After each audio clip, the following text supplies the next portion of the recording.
Strongman, I think the hardest thing is that it's not a sport about beauty, so it's not like bodybuilding. You eat and you train to get strong. The outcome of what your body looks like doesn't make a difference. You know, that's who you are. But as far as an athlete goes, you know, like rugby and so on, you have a team to support you. Where Strongman, it's a one-man sport. Where you compete, you have athletes around you. But while you're training, you know, it's all about yourself. There's guys out there that like to train in groups and get the encouragement. But at the end of the day, the battle's between you and the implement in front of you, whether it's stones, a log, or, you know, a deadlift. No one's going to do it for you. So you have to have it first of all in the heart and then in the head. And that's the big secret for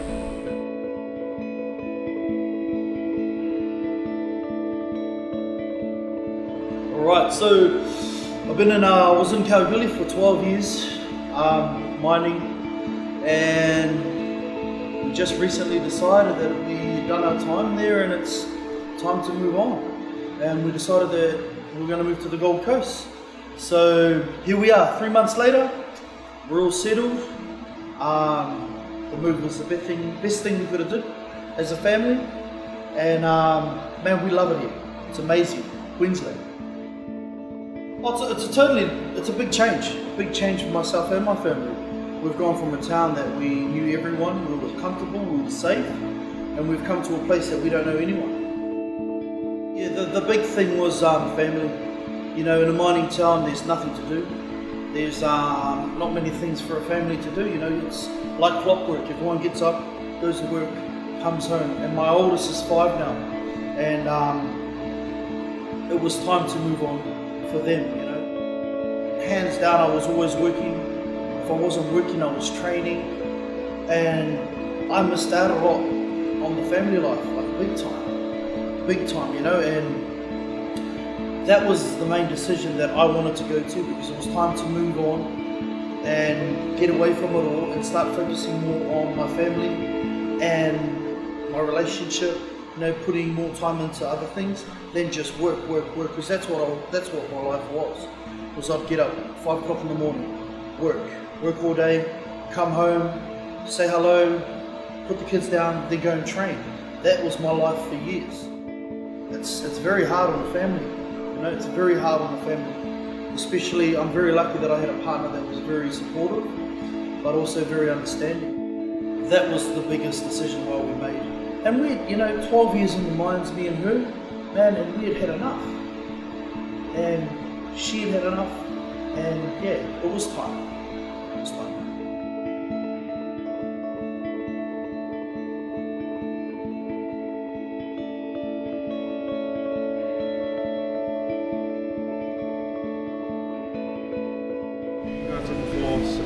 He's went to Gopro. He's having a shower and stuff. Sweet, bro. Let's get ready. You guys are here to train? Yeah. I can take you to the lockers and stuff.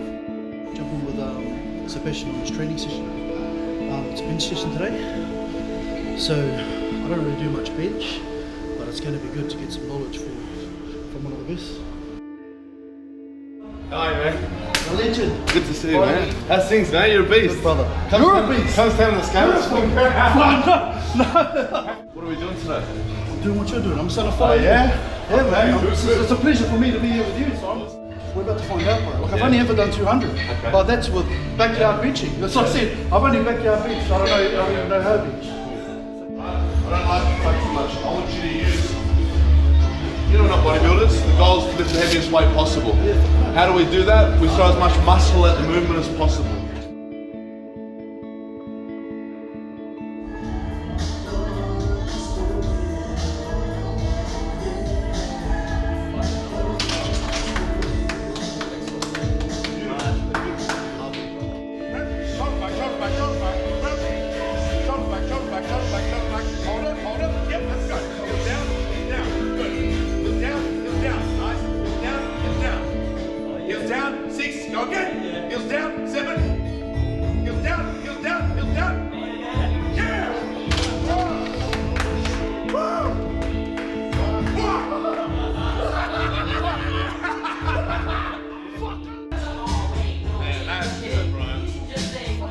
They've got the best gyms here in Australia for strongman. You know, and in my mind moving here, I was, wow, man, I'm going to have these best gyms, I'm going to have all these people to train with, I'm going to have this, I'm going to have that. That was my idea when I moving here, you know. And I tell you what, man, they have got the best gyms here. They've got some awesome people here, but I just couldn't connect, and I couldn't do things the way that I was used to. Remembering that I came from a shed, just the backyard ways, and I had built my whole career with that. And taking me out of that and putting me into a new environment, you know, it just wasn't me. And that was something I had to learn, and I learned quick smart, you know, that it's not about having the best of the best things. It's not about, you know, having this or that. It's about the environment you make, and that's what I had to remember. That I made the environment at my old gym in Kalgoorlie. You know, I had my friends there, and we built that culture, which drove me to train harder, you know what I mean? So coming here, training in all these gyms, man, it was awesome, but there was something missing. I'm used to my kids being at training every bloody day with me. And I could have just taken my kids to these gyms, you know, and it was every training session they kept pulling me down and down, because I'm used to looking for my kids, and I'm used to looking for them for inspiration. So not having that there was starting to play with my mind. So I decided that I needed to go back to what I know, and that's having my own gym. Welcome, this is Dungeon 2. I had my gym in Kalgoorlie, but since I did the big move, we opened up the new gym. It's everything I need. You know, in Kalgoorlie, I had you know, the worst equipment. Me and my mate had a welder. We made a few things.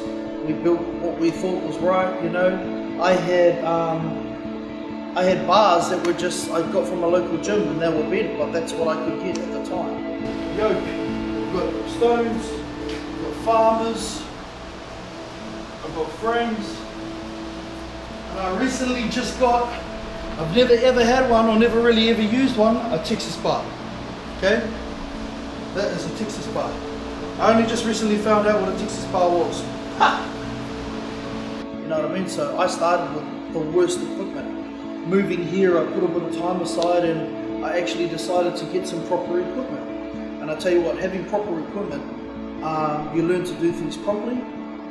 But yeah, this is the dungeon, man, and I tell you what, it's a simple setup. But simple is all you need, because simple has got me here.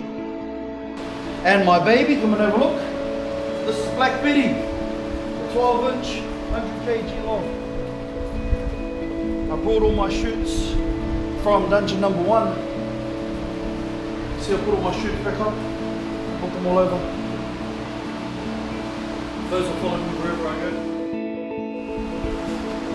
This is my number 1, my partner made it for me, my wife, and here it is here.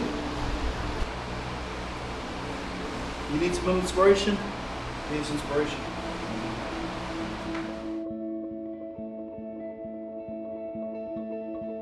Training's been alright, you know, I've been doing the same things, you know, and moving over here, they've got some of the best strongmen here, you know what I mean, and I've always been that person that for anything, no matter what it is, whether it's sports, business, whatever, if you want to grow in anything, you've got to be ready to adapt and grow, and that means seeking advice from people that have, you know, are better than you, or people that know more than you. I decided to reach out to Warwick Brandt.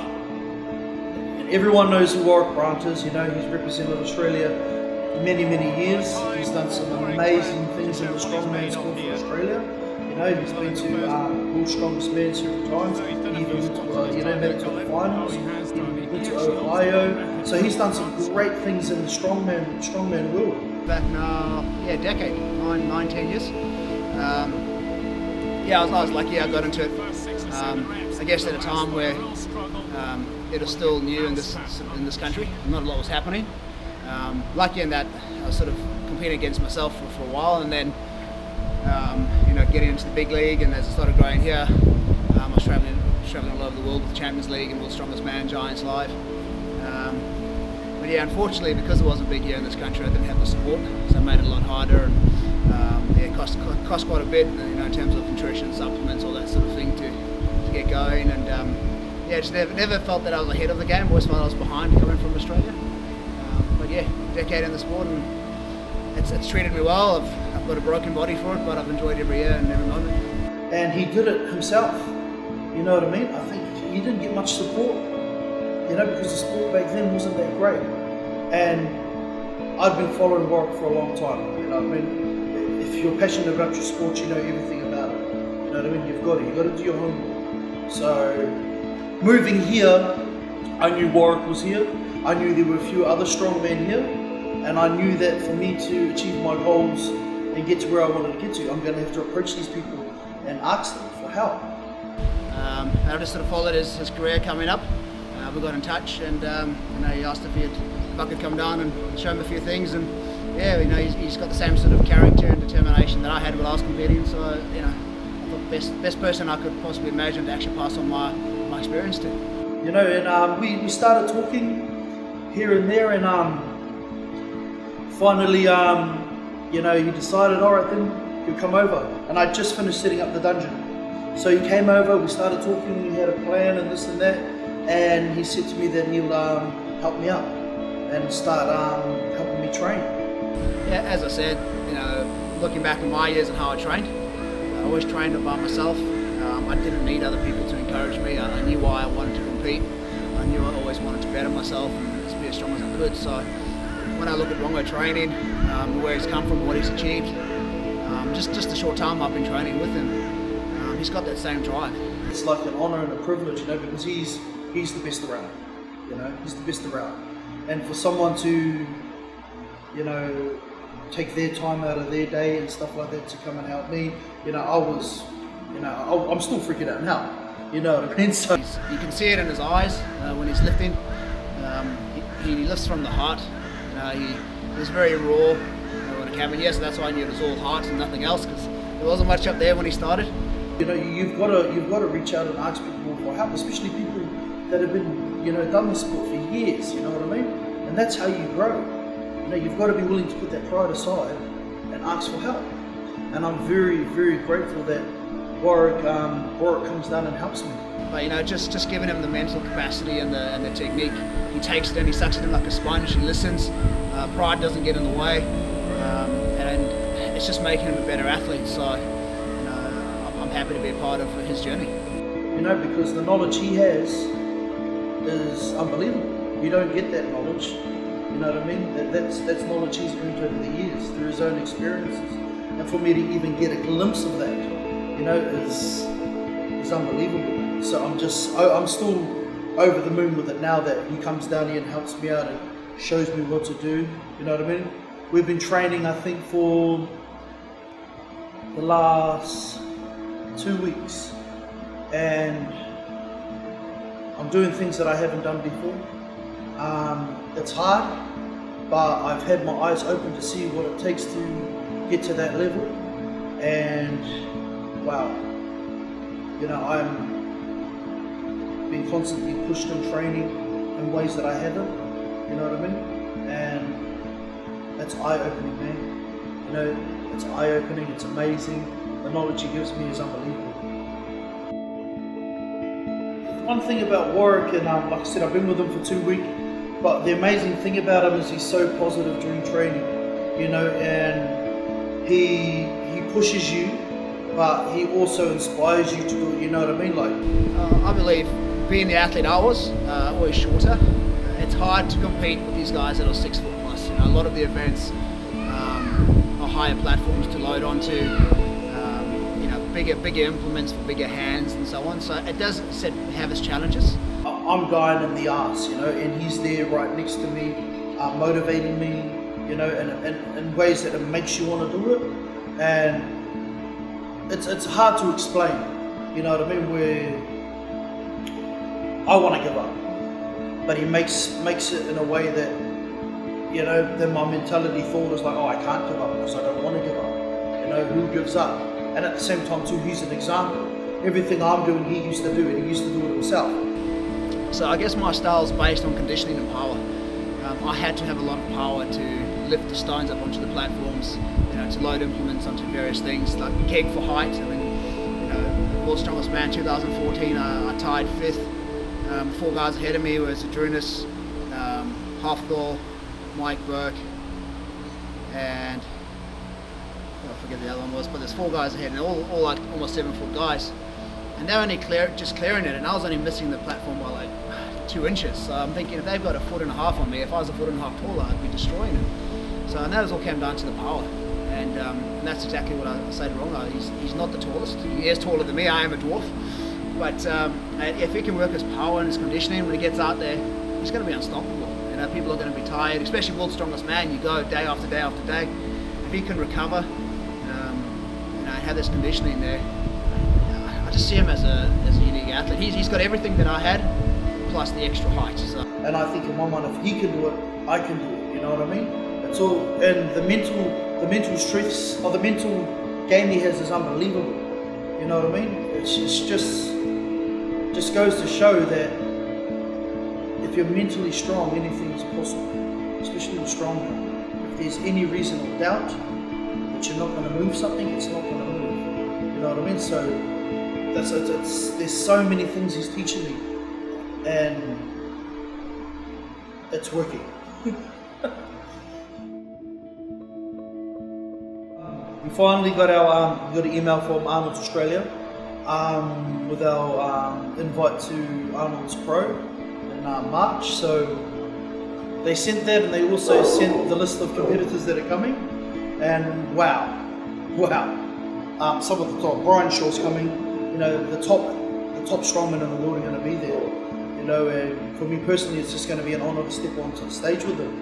You know what I mean? It's my first pro card, and you know, I've been dreaming about this for a long time. I've been training for this for a long time. But to get that email and it's all coming into reality, you know, it's just like a dream come true, eh? You know what I mean? Because all the hard work, all the years, all the second guessing myself, all the people that laughed at me, all the people that made fun of me, you know what I mean? All those years that I'm there. You know what I mean? I finally get my chance. So, yeah. It still hasn't sunken in yet, but as cocky as this sounds, bro, I always visualize myself there. Like, I don't mean to sound cocky or anything, but I imagined myself there. In my mind, I knew I was one day going to get there, and my visions become a reality. Not by luck, but from hard work. And from the very start, I had that vision for all those years. That's where I want to get to. That's my goal. I'm gonna get there, but I know I have to work my ass off. So getting that email has just rewarded not only me, but my team behind me. I'm just one man, but behind me I've got the best support ever. I've got my wife, my children, and everyone that supported me from the start. So I'm not only doing this for myself, I'm doing this for everybody. You know what I mean? Everyone that stuck with me. This is, you know, a journey I'm taking my whole family on, bro. So this is a reward. When I go to Arnold's and I step out on that stage, all my family's going to be there. That's, for me personally, it's going to be my reward. To look out and see them looking at me. And to see them at the very start when I was standing in the shed by myself, watching me, to now watching me on a main stage. That's where it's going to happen.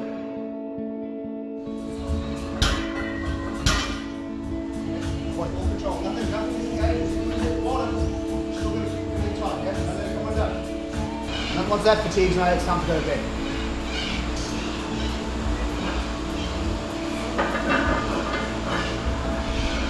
Get those hips through, come on!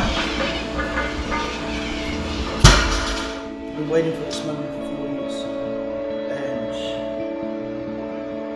have visioned myself doing this over and over and over in my head. And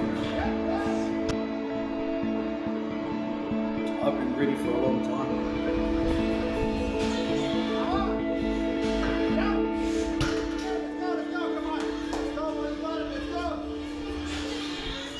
don't rest.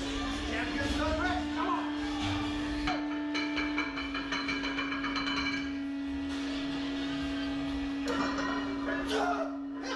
Push that ass through. Come on. Push it.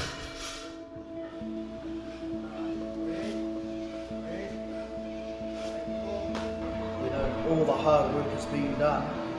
So when I step on there, I'm ready to go. You know, when I'm going up against the best in the world, these guys are the top athletes, you know. I show them respect and everything like that, but I'm going there to prove a point. I'm going there to show them who I am, because this is my first pro card. I'm not going there to, oh hi, you know, I'm just happy to be. I'm going there to put my foot down and do the best I can. At the end of the day, if I come last, I come last. If I place anywhere, I place anywhere. But I know in my heart and my mind that I've gone there to give it a good run. You know what I mean? But I know for a fact that after this comp is done, people will know who I am.